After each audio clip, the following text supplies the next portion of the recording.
तुम्हें कितनी बार बताया है मेरे तैयार होने से पहले मेरा नाश्ता तैयार हो जाना चाहिए। शादी के 25 सालों बाद भी मुझे क्यों बार बार एक ही बात बतानी पड़ती है। लता, तुम्हें क्या है? तुम तो आराम से घर पर रहोगी, मुझे काम पर जाना पड़ता है। तुम हो कि हमेशा बेवकूफ़ों जैसी हरकत करती हो। अगर तुम यह जानबूझकर करती हो तो याद रखना, मुझसे बुरा कोई नहीं होगा। आज भी प्रशांत का पारा चढ़ा हुआ था। इन कटु शब्दों में अपना गुस्सा उतारते हुए गीला तौलिया कुर्सी पर फेंकते हुए प्रशांत गुस्से से लता की तरफ देखने लगा। लता के लिए प्रशांत का ये बेवजह का गुस्सा कोई नई बात नहीं थी। वह महीने में 3-4 बार ऐसे ही लता पर बरस पड़ता था। पहले पहले लता उसका विरोध किया करती थी, लेकिन जब कई सालों तक प्रशांत में कोई बदलाव नहीं दिखा तो लता ने खुद को ही बदल दिया। अब प्रशांत के कुछ भी कहने से लता को कोई फ़र्क नहीं पड़ता था।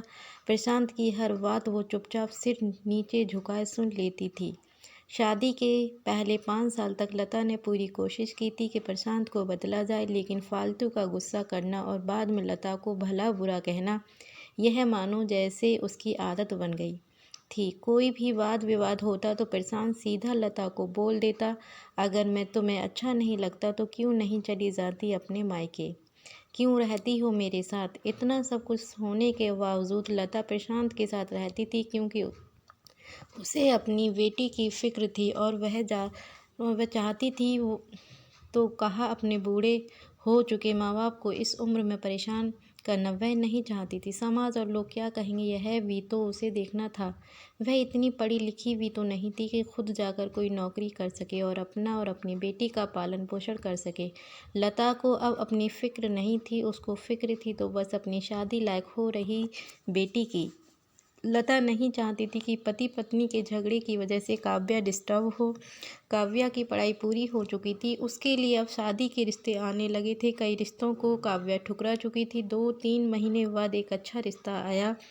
रिश्तेदारों और पहचान के लोगों ने भी लड़के की बहुत गुणगान किए। प्रशांत एक शाम अपनी बेटी के पास बैठकर उसे बताने लगा, काव्या बहुत अच्छा लड़का है, पढ़ा लिखा है, बड़ा घर है, बहुत अच्छी नौकरी है। ऐसे रिश्ते बार बार नहीं आते बेटा, इस बार मना मत करना। काव्या अपने पिता से ज़्यादा बात नहीं करती थी, शायद डरती थी या शायद नफ़रत करती थी, लेकिन आज वो अपनी पूरी हिम्मत इकट्ठा कर बोली, मुझे अभी शादी नहीं करना है पापा, मैं नौकरी करना चाहती हूँ, खुद अपने पैरों पर खड़ी होना चाहती हूँ। हाँ तो उसमें बड़ी बात क्या है, मैंने लड़के से बात की है, वह तुम्हें किसी बात के लिए नहीं रोकेगा। तुम शादी के बाद भी नौकरी कर सकती हो, वह तुम्हें नौकरी के लिए परमिशन दे देगा। प्रशांत बोला, मेरा नौकरी करना या ना करना उसकी परमिशन पर क्यों डिपेंड रहेगा पापा? काव्या ने पूछा, मैं कह रहा हूँ ना, तुम किसी भी चीज़ की कमी नहीं होगी वहाँ। ऐसे रिश्ते बार बार नहीं आते, इसे ठुकरा मत, बहुत खुश रहोगी तुम वहाँ। प्रशांत बोला, पापा क्या मैं उतनी ही खुश रहूँगी जितनी मम्मी इस घर में खुश है? काव्या ने तंज कसते हुए कहा, आज तुम्हारी ज़बान कुछ ज़्यादा नहीं चल रही? प्रशांत गुस्से से आंखें बड़ी करते हुए बोला, पापा मुझे शादी ही नहीं करनी, क्योंकि शादी के बाद अगर वह लड़का आपके जैसा निकल आया तो मैं क्या करूँगी? मुझे आपके जैसा जीवन साथी नहीं चाहिए जो बिना बात के मुझ पर हमेशा चिल्लाए। मुझे कुछ भी अपनी पसंद का लेना हो तो 10 बार सोचना पड़े, कहीं वह नाराज़ ना हो जाए। मेरी तबीयत कैसी भी हो उसे परवाह ना हो। रोटी थोड़ी सी मोटी बन जाए तो घर सर पर उठा ले, उसकी चेक बुक ना मिले तो भी मेरा ही दोष निकाले, और हर छोटी मोटी बात पर मुझे मायके जाने के लिए कहे। काव्या ने अपना दिल खाली करते हुए पापा से सब कह दिया। प्रशांत का गुस्सा 7वें आसमान पर था, लेकिन उसके मुंह से एक भी शब्द नहीं फूट रहा था। वो काव्या की बातें सुन रहा था। काव्या उतना ही बोलकर चुप नहीं हुई। आज पहली बार वह अपने पापा के सामने इतना कुछ बोल रही थी। पापा, आपने माँ के साथ हमेशा गलत व्यवहार किया है। आप अपने ऑफिस का गुस्सा बिना सोचे समझे माँ पर उतार देते हैं, कभी इस बात की परवाह भी नहीं करते कि उन्हें कैसा लगता होगा। आपकी बातें सुन सुन माँ ने अपना स्वाभिमान खो दिया। प्रशांत आज पहली बार अपने किए बर्तावों को महसूस कर पा रहा था। वो इतना ही बोल पाया, जो तुम्हारा मन है वो करो, मैं तो इतना बुरा हूँ ना?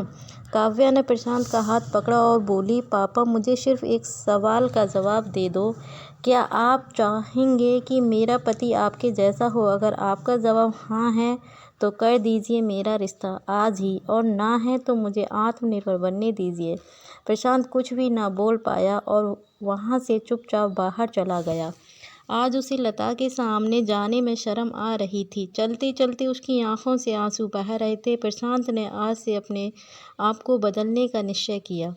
अगले दिन से लता ने अपने पति में काफ़ी बदलाव देखा। वह सोचने लगी कि जो हिम्मत काव्या ने दिखाई है, वह हिम्मत अगर मैं पहले ही दिखा देती तो शायद आज परिस्थिति कुछ और होती।